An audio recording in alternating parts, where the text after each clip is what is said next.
It's with only a little bit of overstatement that I call so many of the new generation of American women leaders, many of whom I've met on the campaign trail and in the towns and cities of America, Mama Grizzlies. These are tough, serious, formidable women. You don't want to mess with the Mama Grizzlies. Like Michelle Bachmann of Minnesota. Thank you, everyone. Nikki Haley of South Carolina. Susana Martinez of New Mexico, and Carly Fiorina of California. These women are at the forefront of a new wave of strong, confident American women who are positively affecting not just the Republican Party, but America itself. Now, this truly was the year of the Mama Grizzlies. Conservative women scored huge victories from coast to coast, and many of them had the backing of former Governor Sarah Palin, author of the brand new book, America by Heart. Governor, in the New York Times piece, which I referred to earlier, Mary Matlin said, I don't know her well enough, meaning you, to know if she developed a thick skin you need to be endlessly resilient the way Reagan could take things for decades and let them roll off their back. But I think you kind of answered that a little bit in the last segment. You know, why are conservative women more often attacked than anybody else in the political arena? Well, first let me say how proud I am of these common sense, constitutional, conservative women. They have the blood of the pioneering women who forged new lands and through waterways of the West and helped settle this nation. And they're the women who raised families and taught their children and provided within their communities throughout the ages. These are the same women, and here they've stood up and said enough is enough, as this fundamental transformation of America would be shoved down our throats and ruin opportunities for our children. Enough is enough, and we're going to put government back on our side. So I'm so proud of them and the candidates who perhaps didn't prevail this go around. I want them to stick to it and give it another shot in a couple of years, and may they prevail too. But yeah, they are attacked also. I'm not the only one. And Sean, you know, even when you talk about the personal attacks that the Palins receive on a daily basis, you do too, and Rush does, and Glenn Beck, and you know, all the other folks, Ann Coulter, Laura Ingraham, Michelle Malkin, these folks who have been out there on the front lines with this message about common sense, conservative solutions that can be applied to our economy and our national security issues. You guys have been taking it to for a lot longer than I have. I've been taking it for 20 years, but more on a local level, taking on the good old boys on, you know, from a city council level on up. But it's that message that is threatening to the establishment, to the liberals who run the media and run much of government. They don't want most Americans to be reminded of the time-tested truths that are the foundation of this most exceptional country. And when we talk about that foundation, they get threatened, so they have to personally attack and try to erode our credibility and invalidate our statements, and they do that by attacking on a personal level. You actually used the phrase, I fear for our democracy. What did you mean by that? I do. I fear for our democracy because I recognize, and I know you did too, Sean, and you tried to sound a warning bell through your commentary, through the campaign, as I was nominated for VP and running with one of my heroes, Senator John McCain, as we were witnessing what the other campaign was actually telling the American people, warning them what they were going to do to America. They warned, Barack Obama did as candidate, that he would fundamentally transform America, that he would redistribute somebody's wealth, he would take it and he would give it to somebody else. Those things that do erode our free market and our freedoms and our disincentives to a strong work ethic and to productivity. And now what we see are some manifestations of what he had warned us that he would do in the campaign. We are seeing that come home to roost now. We see with the quantitative easing of the feds that Barack Obama has now come out and supported, as the Fed says that we're going to print more money out of thin air, and we're going to incur more debt, and we're going to devalue our dollar, and we're going to mess with China's currency. We're going to preach to them that they can't be messing with it, but we'll be messing with our own.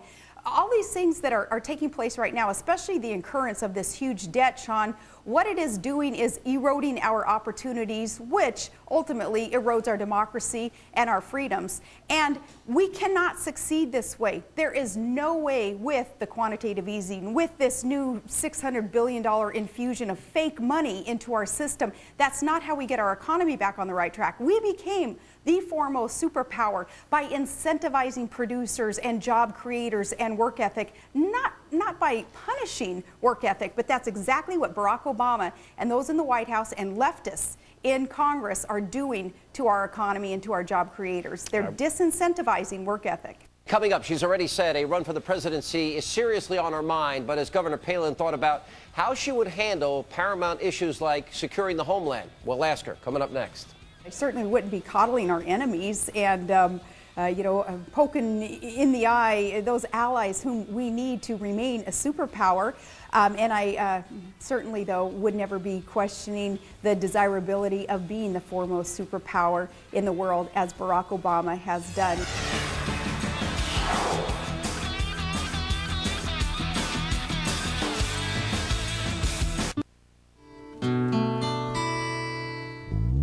On September 11, 2007, my firstborn, my son Track, enlisted in the Army. Exactly 1 year later, he and 3,500 fellow members of the 1st Stryker Brigade Combat Team, 25th Infantry, deployed to Iraq from Fort Wainwright, Alaska. 13 days earlier, I had been chosen by John McCain as his vice presidential running mate. I was both governor of Alaska and a vice presidential candidate. That meant I had to convince the campaign honchos to let me fly home to see Track be deployed. I had to travel with security detail. I had to give a speech. Serve with honor, soldiers. Make America proud. The press wrote down my every move.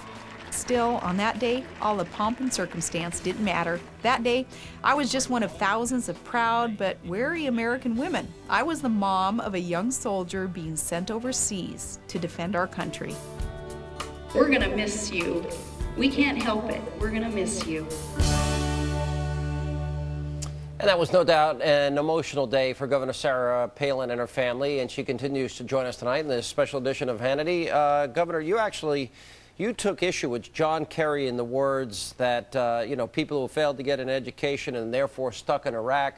You do that in the context of telling a story about your son, Track, and how he was scheduled to come home, and he gave up his seat on a plane, which meant he had to stay there another month, and you couldn't have been prouder of him. Tell us about that. Yeah, Track did do that, and I think that any other soldier would have done that too had they been given the choice or the opportunity. Track, as a young single soldier, though, was willing to give up his seat for someone who needed to get home for his family's some personal health reasons that his family was going through. I was proud of Track. So proud of every young man and young woman who chooses to defend our freedom, making these sacrifices. And yeah, I take issue with Senator Kerry and anybody else who would belittle these men and women in uniform who are America's finest, who are a source and a force for good in this world. And I take issue with them because I know who these individuals are. And it's not just because my son is one of them, but he and his buddies who, they could be doing anything else in the world right now. They could be partying and going to school or getting a job somewhere. For this time in their life, they have been willing to put many other things aside and make great sacrifices for something greater than self. And though I do fear for our democracy, as we talked about a little bit ago, Sean, they are the ones who give me hope in our democracy and in the future of our country, because I think we must be doing something right in this country to be able to raise up these young men and women who would choose to sacrifice, being willing to sacrifice all for our Constitution, for our freedoms, for what it means to be free in America. You take it a step further, and when I recently interviewed former President George W. Bush, he, as a former president, did not want to criticize Barack Obama. You have not been shy about this.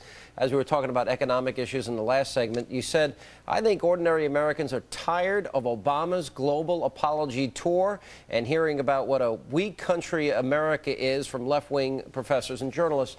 And I guess in light of what I asked you at the beginning of the program, you are now seriously considering a run for the presidency. You have decidedly different views than this current president. What would you do differently on economic issues? What would you do differently as it relates to, national security and defense? Oh, well, with national security first, I certainly wouldn't be coddling our enemies and, poking in the eye those allies whom we need to remain a superpower.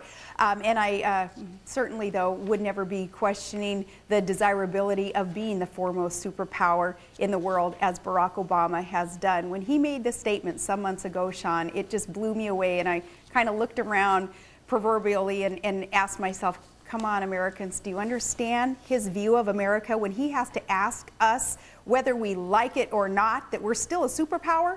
Goodness gracious, if we are not the foremost superpower and we got there by exploiting responsibly our vast natural resources and incentivizing innovation and rewarding work ethic, if we are not that, then our world will become much less safe, much less peaceful, and he doesn't understand that. See how he has a different worldview than many of us, and I believe that the worldview that I have when it comes to wanting America to be strong, to be prosperous, to be voluntarily generous, I believe that that is shared by the majority of Americans. I do not believe the majority of Americans share the same views that Barack Obama does when he's out there apologizing for America's exceptionalism. And when it comes to the economy, very basic free market enterprise principles that can be applied, and I know that they work, Sean, because for 20 years as a city manager, as a mayor, as a council member, a lawmaker, as a commissioner, and then as a governor, I applied those free market pro-private sector, pro-states' rights, had to sue the feds on different issues, pro-individual right principles,